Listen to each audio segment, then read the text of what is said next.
जब चंद्रशेखर आजाद को संसद में बोलने का मौका मिला तो कुछ ही मिनटों में मुद्दों की झड़ी लगा दी। देश की पीड़ित जनता के विकास से संबंधित लगभग सभी मुद्दों को मजबूती से उठाया गया। चंद्रशेखर आजाद जी की बुलंद आवाज को शेयर जरूर करें और इस वीडियो को लाइक और चैनल को सब्सक्राइब जरूर करें। अंत तक जरूर देखें। बहुत बहुत धन्यवाद आपका। आपने मुझे बजट पे अपनी बात रखने का अवसर प्रदान किया। मैं अपनी बात को शुरू करते हुए बहुजन समाज में जन्मे सभी संतों, गुरुओं और महान पुरुषों को नमन करता हूँ। साथ साथ मैं भारत की महान जनता का भी धन्यवाद करता हूँ कि उन्होंने लोकतंत्र की रक्षा इस बार की है। सभापति महोदय, पिछले 10 सालों में सरकार की नीतियों के कारण गरीब और गरीब हुआ और अमीर हुआ है, यानी गरीबों और अमीरों के बीच फासला बढ़ गया है। सारे देश की संपत्ति को चंद अमीरों के हाथ में दे दिया गया है। ये हमारे संविधान की मंशा और समतावादी समाज के लक्ष्य के खिलाफ है। अतः हमारी नीतियाँ गरीबों के पक्ष में भी होनी चाहिए। जातिगत जनगणना, SC ST OBC यानी कि जो बहुजन समाज के लिए आज जीवन मरण का प्रश्न है, इसके बारे में कोई बात बजट में नहीं की गई है। इसके बाद जनसंख्या के अनुपात में बहुजन समाज को सभी क्षेत्रों में हिस्सेदारी मिलनी चाहिए, तभी बाबा साहब अम्बेडकर का जो सपना है समतामूलक समाज का, वो पूरा होगा। महोदय, एक ऐसा विकसित भारत है जिसमें आज भी सफाई कर्मचारी को पक्की नौकरी नहीं मिल रही है और उसको गटर में उतरने के लिए मजबूर किया जा रहा है। उनके लिए कोई अलग से बजट नहीं है। बजट बन सकता है अगर सरकार चाहे।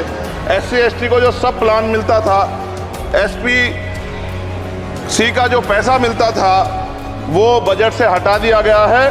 साथ साथ देश के स्तर पे आशा, आंगनबाड़ी, भोजन माता, ग्राम सेवक, PRD जवान, होमगार्डों के मानदेय में बढ़ोतरी नहीं हुई है। ऐसा कुछ भी नहीं दिख रहा है कि उनके जीवन में खुशहाली आ जाए। इनका मानदेय बढ़ना चाहिए। विधवा, वृद्धा, विकलांग पेंशन प्रत्येक महीने 500 रुपये से बढ़ाकर 5000 रुपये की जानी चाहिए, क्योंकि महंगाई बढ़ रही है। देश में प्रधानमंत्री जन कल्याण योजना के तहत SC ST OBC और मुस्लिम को कितने घर दिए गए, इसका कोई आंकड़ा सरकार के पास नहीं है। देश में इसी तरह SC ST OBC के लिए कितने परिवारों को शौचालय की व्यवस्था कराई गई। आज भी सिद्धार्थनगर जैसे जिले और तमाम जिले जो हैं, वहाँ शौचालय की व्यवस्था नहीं है। इस पर ध्यान देना चाहिए। देश भर में SC ST OBC के जो रिक्त पद पड़े हुए हैं, बैकलॉग भरना चाहिए। सरकार ने कुछ नहीं कहा। ये कैसी विश्व की 5वीं अर्थव्यवस्था है जिसमें आज भी SC ST पर अत्याचार हो रहा है, महिलाओं के साथ रेप हत्या हो रही है। NCRB का डाटा पढ़ेंगे तो खून के आंसू रोने पड़ेंगे। युवा बेरोजगार है, सड़कों पे 80 करोड़ लोगों को 5 किलो राशन में जीवन यापन करना पड़ रहा है।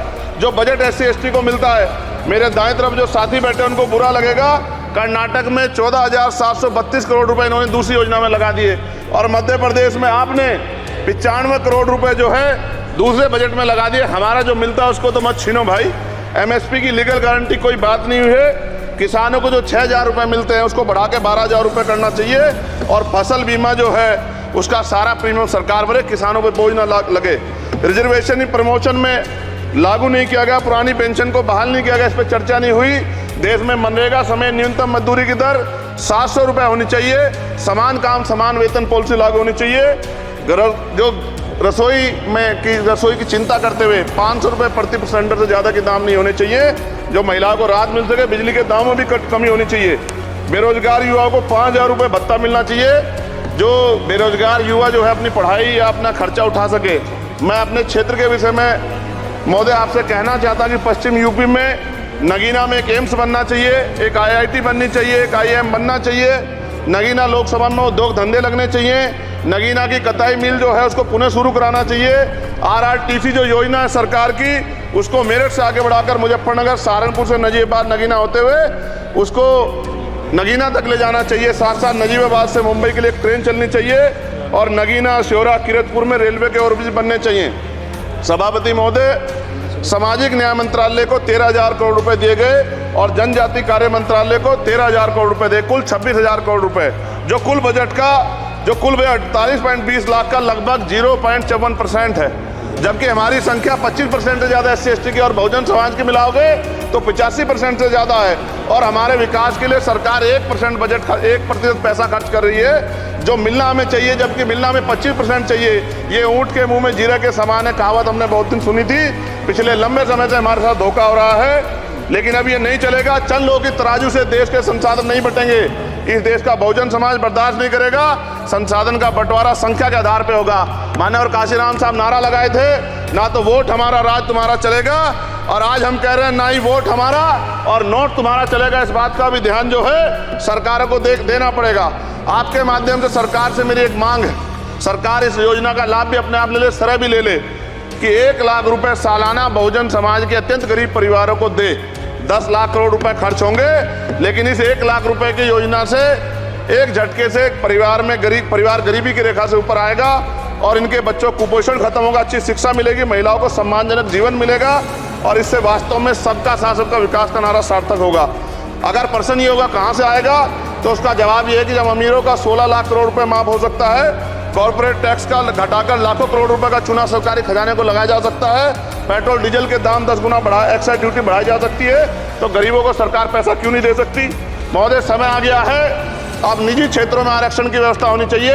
SC ST OBC को निजी क्षेत्रों में आरक्षण मिलना चाहिए। और मेरी आपसे ये भी मांग है, क्योंकि अब समय की मांग है और देश तेजी से आगे बढ़ रहा है, तो मैं कहूँगा कि सरकार का जो सबका साथ सबका विकास का नारा लगभग वो असत्य महसूस होता है, क्योंकि अल्पसंख्यकों में मुसलमानों, जैनों, सिखों, बुद्धिस्टों के लिए कुछ दिख नहीं रहा, उनकी कल्याण कोई योजना नहीं है। मदरसों को जो बजट मिलता था वो कम कर दिया गया है। आर्थिक तंगी से लोग मर रहे हैं। इंटर्नशिप की बात हुई है, परमानेंट रोजगार नहीं है। और दिल्ली में क्या हुआ बच्चों के साथ कल, उनकी सुरक्षा की जिम्मेदारी क्या है? वो आए तो बनने थे IAS IPS और बन क्या गए, लाशें बन के गए। यहाँ से कोई ध्यान नहीं दे रहा है, किसी की नजर नहीं है। साथ साथ मैं आपसे ये भी आग्रह करूंगा कि हम ग्रामीण क्षेत्रों से आए लोग देश से बड़ा प्रेम करते हैं और हम ये महसूस करते हैं कि सरकारें हमें सुनेंगी, सरकारें हमारे बारे में सोचेंगी। लेकिन ऐसा महसूस हो जाता है आज़ादी के 75 साल बाद, और जिसको अमृत काल कहा जा रहा है, आज भी SC ST OBC के लोगों पर अत्याचार हो रहा है। अभी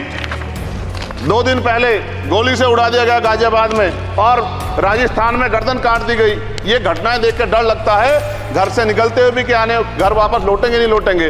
तो मेरा सरकार से आग्रह है, अगर आज़ादी के 75 साल बाद भी हमारी हत्या हो रही है, तो हमारी माँ को भी दर्द हुआ होगा जब उसने हमें पैदा किया हो, हमारी बहनों को भी हमारे खोने का दर्द होता होगा। कैसी कानून व्यवस्था है आपकी, सब कुछ है आपके पास, फिर भी जो है महिलाओं पर रेप नहीं रोक पा रहे हो, हत्याएं नहीं रोक पा रहे हो, गरीबों, दलितों, पिछड़ों, किसानों, मजदूरों की जान नहीं बचा पा रहे हो। किसान सुसाइड कर रहा है, नौजवान सुसाइड कर रहा है, और बड़ी बड़ी बातें होती हैं, इधर भी अच्छे लोग हैं, इधर भी अच्छे लोग हैं, लेकिन अच्छाई तब होगी जब जमीन पे भी कुछ काम दिखाई देगा। और जमीन पे महोदय कोई काम दिखाई नहीं दे रहा है। जब कोई योजना की बात आती है तो सरकार हमसे मुंह मोड़ लेती है। आप बताइए, एजुकेशन का बजट कम कर दिया, हेल्थ का बजट कम कर दिया। मैं अपने क्षेत्र में गया तो आप विश्वास कीजिए, डॉक्टर नहीं है, स्कूल में मास्टर नहीं है, और कोई भर्ती ऐसी नहीं जिसका पेपर लीक नहीं होता है। तो देश किस तरफ जा रहा है और इसमें नौजवानों का भविष्य क्या है, इसके बारे में भी हमें चिंता करनी चाहिए। और अंत में अपनी बात को खत्म करते हुए मेरा आपसे आग्रह और आपके माध्यम सरकार से आग्रह है कि यहाँ बाहर बाबा साहब अम्बेडकर की मूर्ति लगी हुई थी, वो करोड़ों लोगों की आस्था से जुड़ा विषय है, और आप विश्वास करो इतना गुस्सा है उसको लेके। मेरी आपके माध्यम से मैं हाथ जोड़ता नहीं हूँ, लेकिन मैं हाथ जोड़ के आपसे आग्रह कर रहा हूँ कि प्रधानमंत्री जी, सरकार से हमारी आग्रह कि वो अम्बेडकर वादियों के सम्मान का ध्यान रखते हुए, उनके जो है दिल की पीड़ा को समझते हुए, दर्द का ध्यान रखते हुए उस मूर्ति को पुनः स्थापित करा दीजिए। अगर इसमें कोई राजनीतिक कारण अलग बात है, लेकिन मैं कंक्लूड कर रहा हूँ। मगर मैं आपसे कहना चाहता हूँ, इसमें बहुत गुस्सा है। जिस दिन अम्बेडकरवादी गुस्सा हो जाएगा, वो फिर इस सरकार को जो 24 में आ गई है, वो आने वाले चुनाव में ऐसा सबक सिखाएगा कि दोबारा पलट के नहीं देख पाओगे। तो मैं आपका धन्यवाद करता हूं, और मुझे विश्वास है कि सरकार मेरी बातों पे गौर करेगी और गरीबों के बारे में सरकार सोचेगी, गरीबों को आगे बढ़ने के अवसर प्रदान होंगे। धन्यवाद।